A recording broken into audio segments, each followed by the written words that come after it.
So I always like starting with just asking the performer what they noticed about their performance.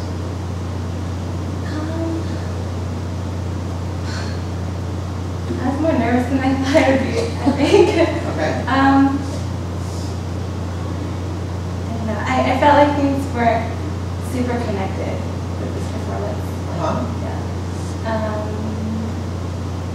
Tell me more about what you mean by super connected. Just like bow changes, I think, when I was changing, or in different sections, I've been working on like connecting from section to section. Yeah. Okay. And things you wonder if, wow, next time if I were to play this again, I'd like to focus on what? Just being, I think, more focused, like enjoying myself right from the beginning. Because I felt like by the end I did, but at the beginning I was kind of... Did you guys share that feeling that she was enjoying herself more at the end of it? What was the evidence of that? Her sound just opened up, I thought, and just kind of, you just visibly relaxed too, at least to me. Okay, so there's a relaxed opening up of sound. Anything else you guys noticed about the evidence of how she was relaxing towards the end?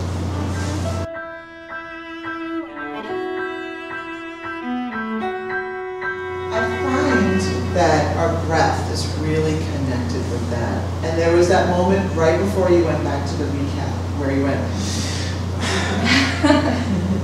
and that breath signals everything in your body. And I really feel, especially in myself when I'm performing as well, that being able to really reset your body at key moments during the piece to keep going influences how you perform.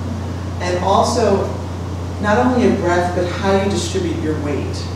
There was a moment right before you breathe, you took a breath, that you just did this slightly.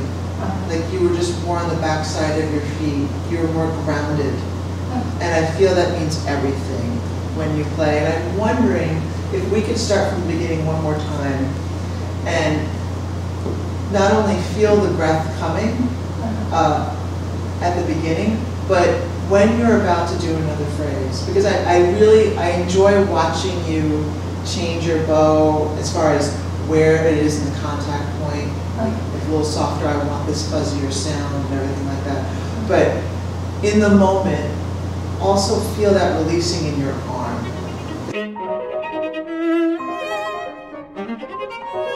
The one biggest thing I'm noticing about your playing is that the way you group the notes are more about how the bowings are as opposed to grouping notes in a gesture. Because right now I heard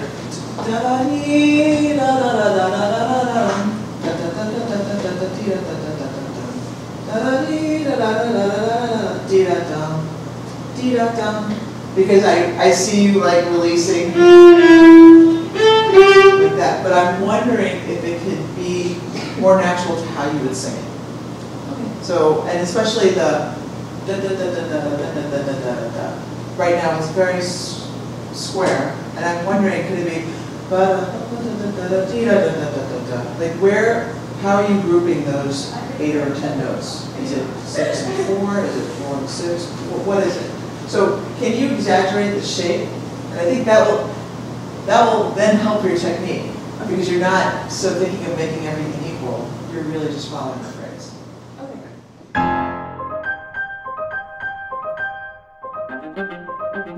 All right, does that sound better?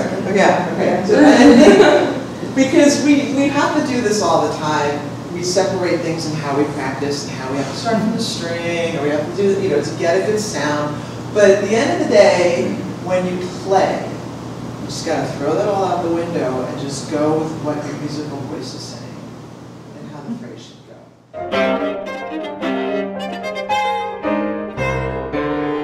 I guess this section I'm more worried about shifting than right. Yes, and it's so easy for us to be like, oh, there's another shift, It's like Walt, once you get the third measure and it's out, then it just goes downhill. So, how can you take the emphasis off your left hand and just sing through the phrase and let your inner ear guide you to the next. Guide your hands, because your hands are dumb. They're just doing what this is telling them to do. So if we could just be really focused here and play that part. Okay. So let's try that.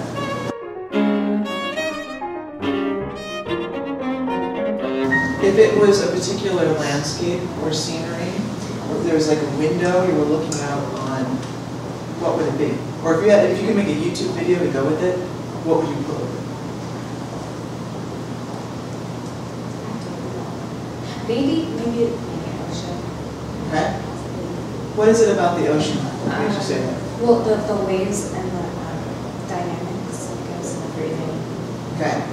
And I really feel that that's what makes this prelude so kind of epic sounding, because you have those big waves and then you're down to these little sort of gestures. So the first thing to do is to really exaggerate that.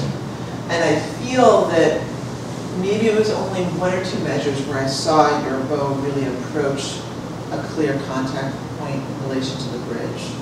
That to me is like living in a Chesapeake Bay kind of wave. Can we have like Japanese tsunami wave? Yeah, like describe to me, if I've never seen a big wave crash, what it's like. What happens? It has that little curve, and well, yeah, when it goes over, it kind of goes over a little bit slowly, so it has a little hole in the middle of it, and then it goes down. Okay, so there's like there's an approaching, there's a complete curving over and under, and then there's that point where it just gives up. So, and the little waves are more like how? Ripples, I guess. They're like the big waves, except it's so much smaller and it ripples faster. They're quicker. They're quicker and they're more undulating. Yeah. Okay, so can you exaggerate those two qualities in here? Because those two qualities are very evident in here. And I feel like there's moments where it's just an arrival, and that moment where it just folds over and it's harmonically and sound-wise it arrives. And other times there are these meandering, maybe those little melancholy moments you were mentioning before that kind of like weave. And those are the kind of little waves. And I kind of feel like your bow can take on those kind of qualities. Your breath can take on those kinds of qualities also. And the things that are really crashy, how can you pull even closer to the bridge? How can you arrive more at the frog? How can you use more of your bow? Whereas the more meandering kind of things, there's this smoothness in your bow changes, so you don't have to micromanage it. It's just this. Okay? So let's try a bigger section where you can try some of these ideas.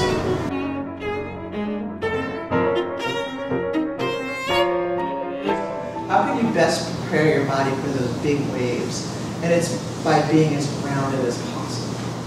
In your feet, in your back, in your solar plexus, and how you breathe, and then just letting it ride.